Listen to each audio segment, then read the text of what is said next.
YouTube? Captain Mac here, and welcome back to the life of a virtual airline pilot.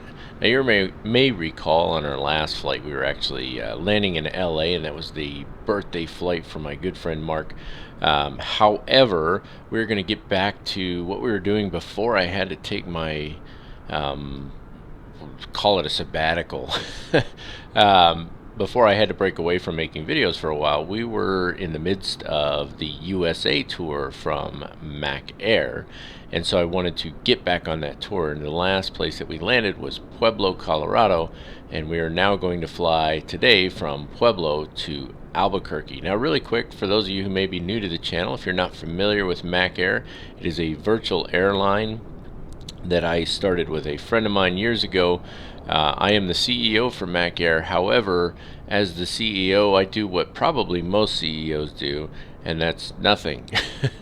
I say that somewhat jokingly, but also with a sense of humility. The guys, the staff over at Mac Air, the COO Joe and Pat and Jerry and all of those guys, and I know I didn't drop everybody's name there, but the guys on staff at Mac Air, they run everything, and man, let me tell you, those boys do an amazing job over there. And one of the things they do is they put these tours together, and I've shown it in the past, and I will show it again in the future. You can go in and select a tour and fly all the bids for that tour, and it tracks it and all that good stuff on ACARS, and then when you're all done, you get credit for flying that tour, which is just a little bonus, you know, a little side bonus thing. There's a badge that goes on your profile and all that. If you're not familiar with Mac Air, listen, check it out. Go over to macairvirtual.com. We've got thousands of airframes, thousands upon thousands of routes. We've got different divisions that you can fly from a single profile, from free flight or it's called an open division, but basically fly what you want, when you want, where you want. We've got cargo division, we've got the historical division where you can fly the old iron, and we've even got a professional division over there where you can have a very, very structured process that requires you not only to fly specific aircraft on specific routes, but even requires you to take check rides to be able to fly specific aircraft, and those check rides are with an examiner, a live examiner. So it's very much a different virtual airline than everything else that's out there. I haven't seen anybody who's tried to copy us yet. So it's really just a fantastic experience. So if you're interested in something that gives you both freedom and structure at the same time, Mac Air Virtual is definitely going to be for you. And the staff over there is absolutely amazing.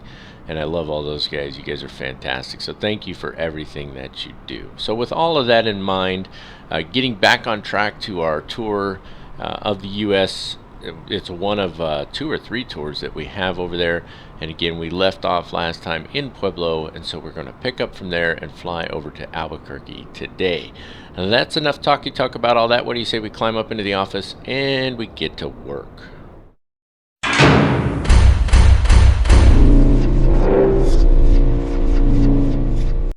And let's take a look at our flight plan for the day using Sim Toolkit Pro as always. So it's a very short flight, actually, 272 nautical miles through the air from Pueblo Memorial to Albuquerque International. I did find a good add-on for Pueblo. It's still a work in progress according to the guy making it, but it's looking pretty solid, actually. If you've never flown into Pueblo, it's a pretty cool little airport. I have flown in there in the real world, and so I like what they're doing with this, and I'll remember to put a link down in the video description to where you can find that airport add-on. So we're estimated takeoff weight of 122,868 pounds, landing weight 118,602, zero fuel weights 113,050. We're actually just a skosh higher than that, but that's okay. Block fuel is going to be 10,318 pounds. That's already been taken care of in the aircraft. And this is where I got it wrong. I should have put the Zulu times. Actually, I don't think I changed the time on here anyway. I'm not sure, but it is just past 5:35 local time, so it worked out by a happy accident. 115 packs on board. We actually got 116. We got a deadheader, that's why. Cargo 6.3 thousand, payloads 28.2 with zero fuel weight of 113.1, fuel 10.3, takeoff weight 122.9, landing weight 118.6. We already covered all of that, but we did it again. There you go. And that's your flight plan for the day. It probably does. So we've already got power on the aircraft. If we jump up top here real quick, actually let's just make sure IRS alignment should already have been done, which it is. We're in the nav mode. We're looking pretty solid on there. So we'll jump back down here. Our flight control panel is looking good. Yaw dampers are on. Navigation is all set to normal. We're going to leave that as is. The displays are normal. That's where we want them. All of these guys look good. Fuel pump should all be off at the moment. We don't have anything running. Our electrical panel looks good. Standby power. All of this stuff's supposed to be closed. We're on ground power right now, which means we shouldn't be on the bus. Wipers are where they're supposed to be. Circuit breakers. This is just our lighting right here. Equipment cooling in the normal position. Emergency exit lights are armed. We can get both the signs on. Let the flight attendants know, hey, we're ready to rock and roll. Window heat can go on at this point. No problem there. Probe heat's going to stay off. Anti-ice is going to stay off. Electric hydraulic pumps can come on. Air is looking good. Packs are in the auto position right now. APU bleed needs to go on. ISO valve, it's going to go to auto for the engine start anyway, so I like to put it there. We're going to fly at flight level 360 today. Albuquerque is 5,355 feet, so lights are good where they're at right now, so I don't have any issues with that. We can pick left or right. I'm going to go with the left ignition on this one. We don't have to do it until we're ready to start engines, but if I do it now, then I don't have to worry about it. We do have some doors open. Keep that in mind. So I did not load the flight plan. I didn't save it in the folder, so we have to put it in real quick. It's going to just take a second here. It's not a very long flight. It's actually USA 119, I think, but we're going to go with Southwest because that just makes more sense. We're not doing a departure. We're direct out to DATME, D-A-T-M-E. So put that in there, DATME, and then from there it's on to the arrival. So we'll activate that, execute, and then for departure, we haven't pulled our weather yet. So come down here and 125.25 went past it. 125.25. Let's listen. Pueblo Airport information, Quebec 1100 Zulu. Wind tree 5 tree at 14. Visibility 10. Sky condition, no clouds below 12,000. Temperature 18. Dew point 10.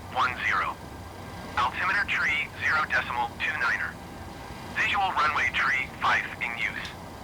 Landing and departing runway tree 5. So we're going to take runway 35. That's the one that's in use. So on our departure page here, we'll scroll down and we'll go runway 35. There we go. And then just double check your legs. No discontinuity. Go back to departure arrival. Actually, because it's such a short flight, I'm going to make sure the arrival's in now. And you can do that anyway. You don't necessarily have to wait. Right now I've got the wind is calm and 10 statute miles visibility. So we can pretty much take our pick.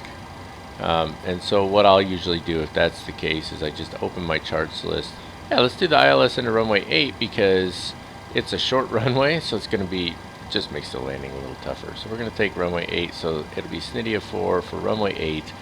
And we are transitioning at DATME, which is our one waypoint, ILS 8. And the transition we're going to take on that at Kirsten, execute. And that's what I love about this is it should just clean that, yep, just takes that right out of there, not a problem. So we will double check our altitudes once we're in the air. We need to get going here, so go back through these. N1 limit, so the zero fuel weight's already set. Like I said, it's just a little bit higher, a couple 100 pounds, not too bad. Flight level is going to be 360. Reserves will be at 2, if that works for me. Cost index is going to be 85. I guess we're going to go with 7. I forgot to change it. That's my bad. But because our fuel has been planned in accordance with that, that's what we're going to go with. Go to our N1 limit.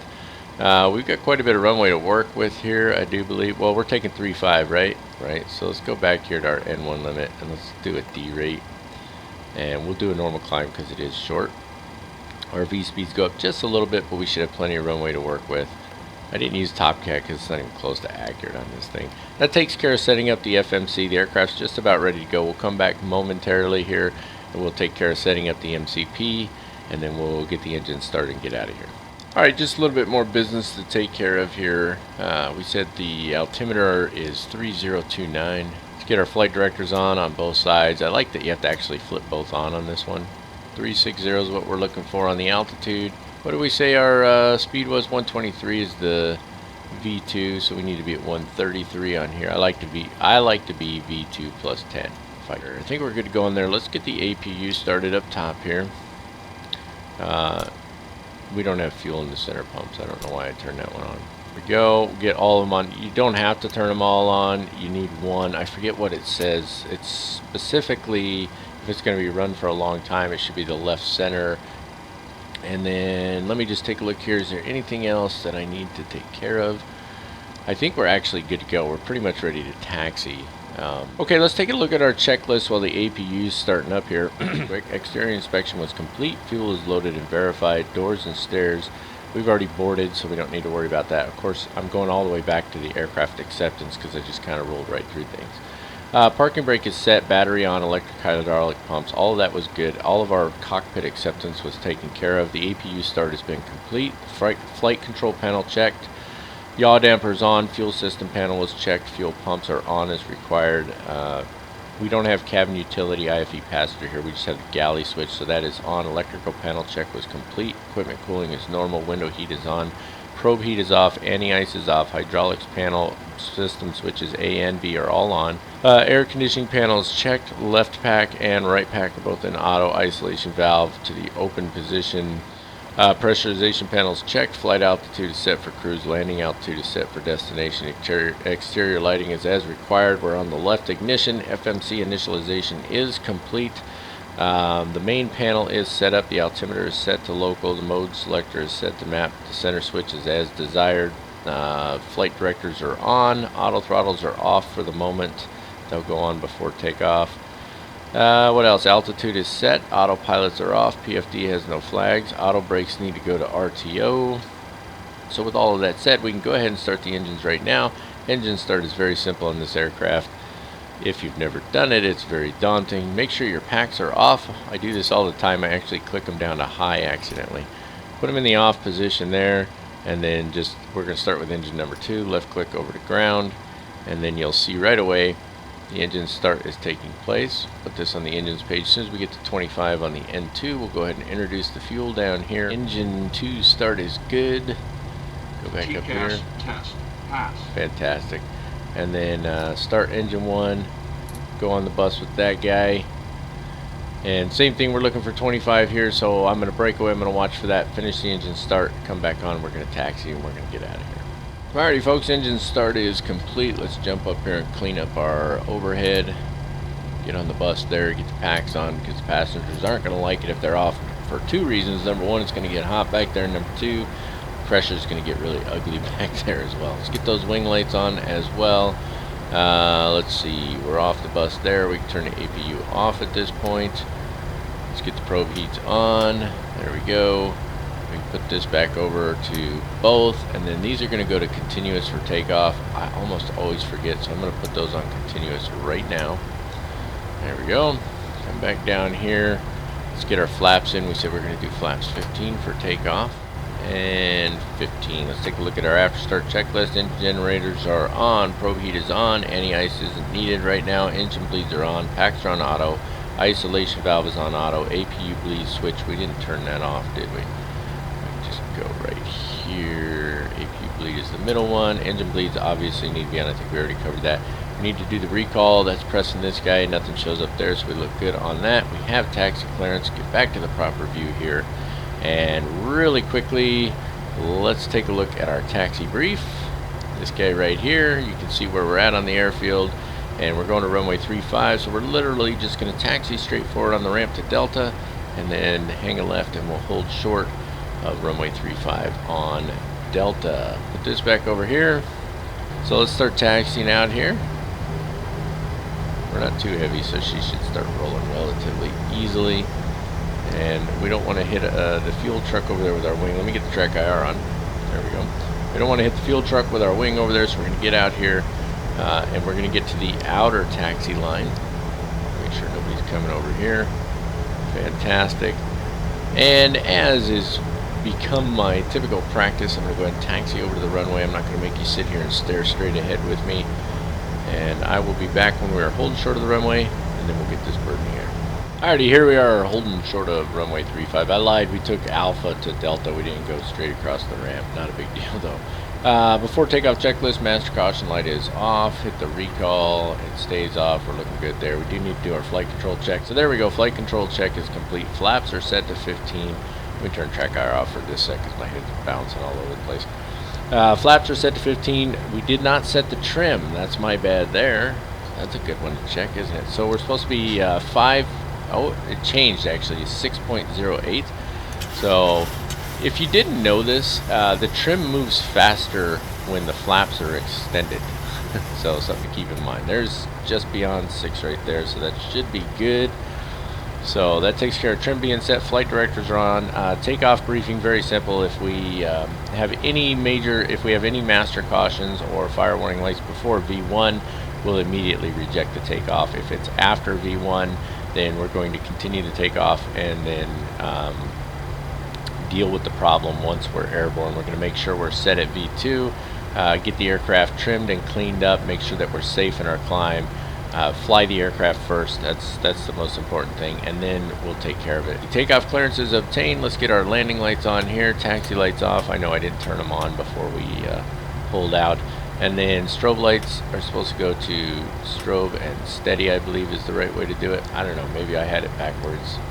Doesn't really matter. I think we're fine. Let's get back to a proper view here. Sort of. It's going to be all messed up. Watch. I'm going to hit the track IR and we're going to be in a weird position. Nope, I stand corrected. We're looking good there. Alright, let's get this bird going. Out onto the runway we go. Oh, TCAS. Turn that on. And traffic on here. I think I have AI traffic turned off. So you see a little bit of static traffic, but I think I've turned off the AI traffic because it's typical Microsoft AI traffic, right? So, you know, runway 35 is the runway in use according to the weather in the simulator. I'm not even using an external weather program, and yet you'll have aircraft landing in the wrong direction, taking off in the wrong direction, and for whatever reason, when they land, they will come to a near complete stop within like 50 feet, and then they will taxi at 10 knots all the way down to the last exit of the runway before departing or exiting the runway. It's absolute insanity. Nobody knows why they do it. Nobody knows at all. Alright, let me just set a couple things on my other screen over here so I'm looking at what I want to see. There we go. That looks fantastic. Let's get her up to 60% N1. She'll start rolling. We'll let her stabilize. Auto throttle needs to come on. We haven't done that yet. I really just need to do that earlier. Toga. So easy to forget things. That's why we have checklists. Alright, airspeed is alive. And yeah, we're going to have no problem with that D-rated takeoff here. Looking good. Here comes V1 and rotate. We're at the same time.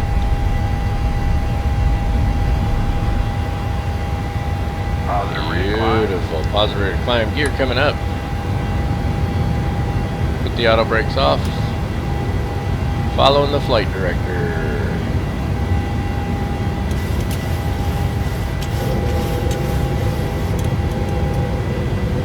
There's like no wind at all. Just trimming that nose back down a little bit.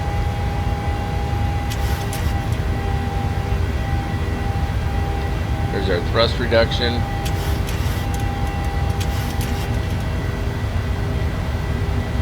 Oh, that's looking beautiful right now, folks. Let's go ahead and bring the flaps to 10.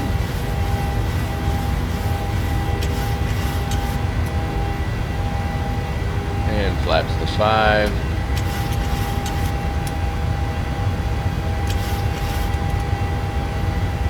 Looking good. I don't know why it hasn't had us make our turn yet. Go ahead and put the LNAV on. There we go. We can get the autopilot on. I'll bet it starts turning right away. Yep. Probably because we're zoomed in as close as we are. I don't know. Flaps to 2. In fact, we can go flaps all the way up now. Let's put flaps up there. Lock the landing gear. Got a little ways to go before we hit 10,000 feet here. Alright, let me get the track IR off here. And go to a more usable view for us. Engine start switches can go back to off. I find it's just easier to click them. than to use the mouse wheel because I scroll past everything all the time. Alright, we're going to be above 10,000 feet here momentarily. Let's go ahead and take a look at our after takeoff checklist. The gear is up, the flaps are up, the autopilot is on, we're using VNAV, we're using LNAV, the aircraft is tracking the way that we want it to, everything looks fantastic, and that means, you guessed it ladies and gentlemen, it is time, once again, for some of that obligatory elevator music.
Alrighty folks, we're going to be on top of descent in no time. What I want to do here is I want to get us set up in the aircraft, and then we're going to do our briefings. So we're looking for 6,300 feet. We'll look at altitude restrictions here in a minute. Let's just set this to 6,300 because we're only 55 nautical miles from top of descent, and we all know that I can talk a little bit, so I'm just going to set this. So we're set to 6,300 feet on there. Let's take a look at our arrival and our approach briefings really quick. We're just about on the arrival now.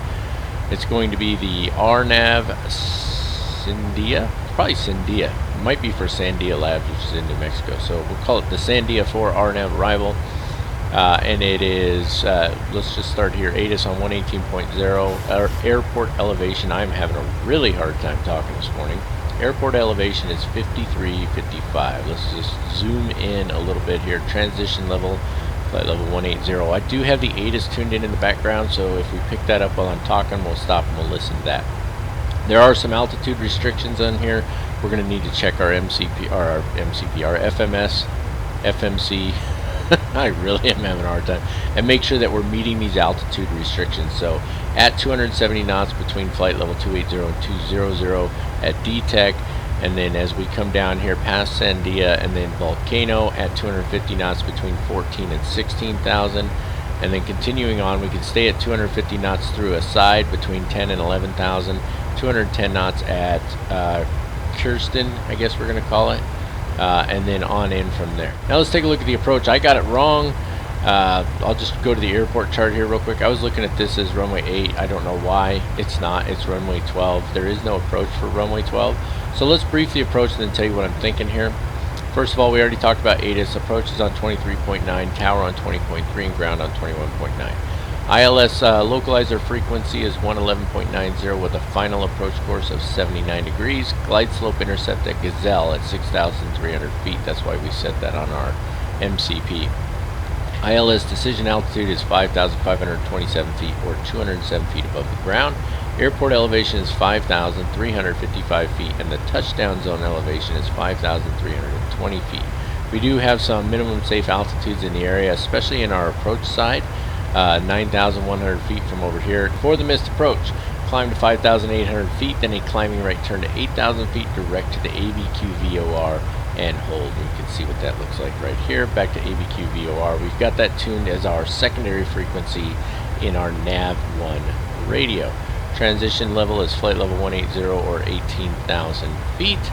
And coming down here, we're coming in at Kirsten here. So down here to is it supposed to be? Yeah, I guess that's Unixif, I don't know what that's supposed to be. And then down there to Jalab, which is 7,200 feet, descend to 6,300 for glide slope intercept.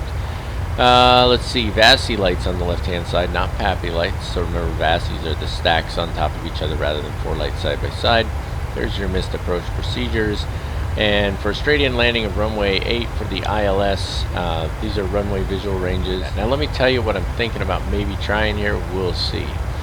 I'm thinking about flying the ILS in and then sidestepping last minute to land on runway 12 just to make it a challenge. I don't know if I'm actually going to do that. We're going to see what it looks like. If we're getting short final, it looks like that's just a really bad idea because it is a pretty tight turn, then we're not going to do it. But if it looks like it's doable, I might give it a go. Lots of hot spots out here. Something to keep in mind when we're taxiing. And then we're going to make our way back over here to the terminal. Should be pretty much good to go. Alright, so that's all of that. Let's get this back over here. And yeah, we are pretty much good to go. Let's take a look at our descent checklist here. Speed is monitored. Transition altitude will be set once we cross it. And then seatbelt signs and lights, and then that's it. That would take us to our arrival and approach. Destination runway is selected. We haven't done that yet, actually. We can go down here. Oh, I keep doing that. I have to have this as my active window to make that work. Initial reference. So I'm going to show you something I'm going to do here. So 4127, we're going to land full flaps just in case we do that sidestep. But I'm going to clear that and just take 1 knot off of it and put that in there because it's probably going to drop anyway. It might even drop more than that. We can see that our ILS is tuned in here. In case you don't believe me, I did tune it in back here as well. So we'll be on the descent here momentarily. Let's see, let's go back to the progress page real quick. I'll put it on this side now. So 45 nautical miles. So I got that done a lot quicker than I expected. So I'm going to go ahead and just press on here. And then when we get close to the approach, I'll come back on. We'll fly it. We'll be good. And this will be done and dusted. Alrighty, folks. As you can see, we're just a little short of Kirsten here. Just about to 10,000 feet on our descent as well. I'm just trying to maintain that speed a little bit. And we're about to get onto the approach. I did get the ATIS finally. The wind is 040 at 7, which is going to give us a bit of a crosswind. The unfortunate side is we're not going to be able to do that little sidestep thing that we were thinking about doing because that's going to put us on a tailwind and that's not going to work for us. So we're pretty much stuck with what we got. That's fine. It's not a big deal. I don't know that I would have been able to make that little sidestep anyway. So here we go. Let's just continue getting set up for the approach here, bringing in the flaps right now. That speed's coming down right where we want it to be. We do have the ILS tuned into both of the nav radios. And let me just arm the speed brakes here and bring in that next setting of flaps. We're just let that speed keep coming down and kind of let the aircraft do its thing. I'm trying to fly my approaches just a little bit quicker, you know, Southwest style. Fly it in there at max speed and throw out the brakes and the flaps and the gear all at the last second, right? Alright, so I just skipped it ahead a little bit here, coming up to Jalab. Let me get the track IR coming on. There we go. Make sure that's centered up where it's supposed to be. It's not. No surprise there. That doesn't look right either, does it? I guess that is. Coming up on Jalab, we're about to make that turn. We just intercepted the localizer. We'll hit the approach switch. Let's go ahead and put that landing gear out. and the next setting of flaps because it is a relatively short approach. You can see there's the runway right there. It's only a few miles ahead of us. We should, it looks like we overshot the glide slope, to be honest with you. So, autopilot's off. We need to get that bad boy to come down a little bit. Bring that over, throw out our next setting of flaps. And let's just go ahead and come back to idle on the throttles there. Just trying to get her on the glide slope here. We're above it right now, that's the problem, so. Ooh, that sun is bright in the face, isn't it?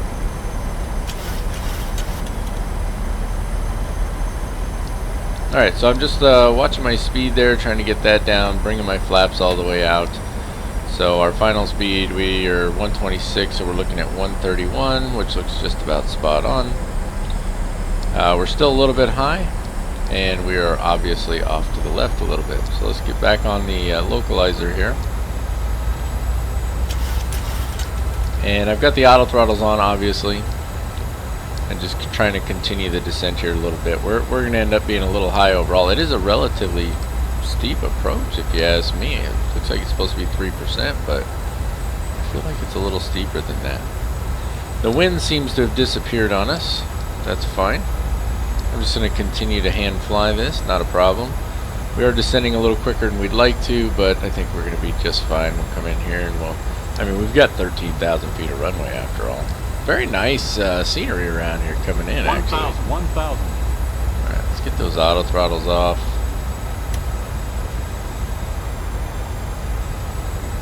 There we go, right on glide slope there, you see that? 2 red, 2 white, looking good. And then I immediately go too high. We're fine though. 500. Got more runway than we know what to do with. 400. 300. 200. Okay, so I'm getting double callouts because of A cars. I'll get that fixed. Not right now, obviously. 100. 50. 40. 30. 30. 20. Oh. Hold up too 10. hard. Oh. Okay. That was smooth as butter, but it was not pretty coming in.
Centered up here without wobbling all over the runway too hard. Manual braking.